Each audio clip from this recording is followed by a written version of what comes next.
विरार पूर्व आणि पश्चिमेला जोडणारा बहुचर्चित नारंगी पुलाचं उद्घाटन 8 मे रोजी झालं। त्याच पुलावरती मी आता उभा आहे। आपण जर पाहिलं या ठिकाणी हे जे पुलाचं काम अजूनही बाकी आहे। या अर्धवट जे उद्घाटन काम असताना सुद्धा उद्घाटन करण्यात आलं। एवढी घाई पालकमंत्र्यांना का लागली? कारण आपण जर हे डांबर टाकलेलं आपण पाहू शकता कशा प्रकारे ठिसूळ आहे, किती ठिसूळ आहे। कारण या गॅप मध्ये पाणी जाऊन पावसाळ्यामध्ये हे ब्रिज आहे पाणी झिरपून हे धोकादायक ब्रिज होऊ शकतं। कारण या ठिकाणी महापौर अजय पाटील यांना पत्र दिलं होतं की हे काम पूर्ण झाल्याशिवाय तुम्ही उद्घाटन करू नका। कारण या पूर्ण काम न झाल्यामुळे या ठिकाणी पाणी झिरपून हे जे ब्रिज आहे ते धोकादायक होऊ शकतं असं महापौरांनी सांगून सुद्धा त्याकडे दुर्लक्ष करण्यात आलं का? कारण या ब्रिजचं श्रेय कोणाला मिळेल याकडे भाजपचं लक्ष होतं। कारण भाजपने श्रेय लाटण्यासाठी हे उद्घाटन लवकर केलं आहे असा आरोप विरोधकांकडून केला जातोय। कारण या ठिकाणी जर आपण पाहिलं तर या ठिकाणी स्ट्रीट लाईट आहेत त्या सुद्धा अजून अद्याप लावण्यात आलेलं नाही।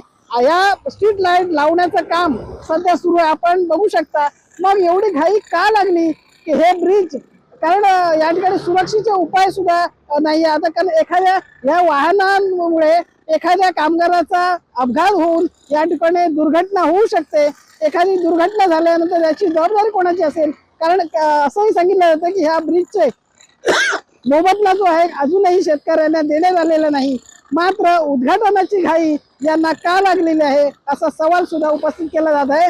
आपण जर पाहिलं संपूर्ण हा जो रस्ता आहे ह्या ब्रिज वरती धोकादायकपणे काम केलं जात आहे। कोणतीही सुरक्षेचे उपाययोजना केली नाही। आपण बघू शकता की या ठिकाणी बॅरिकेडिंग सुद्धा केलं नाही। एखादी गाडी मागून येऊन यांना उडवलं तर याचा जबाबदार कोण असणार? कारण या ठिकाणी सुरक्षेचे उपाय कोणतेही न करता ठेकेदाराने हे काम केलेलं आहे।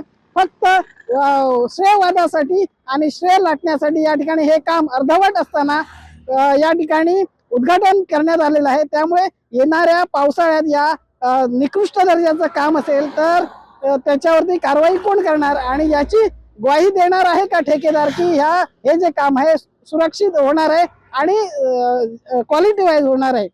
याकडे आता साऱ्यांचं लक्ष लागलेलं आहे। विजय देसाई, न्यूज 18 मराठी, विरार।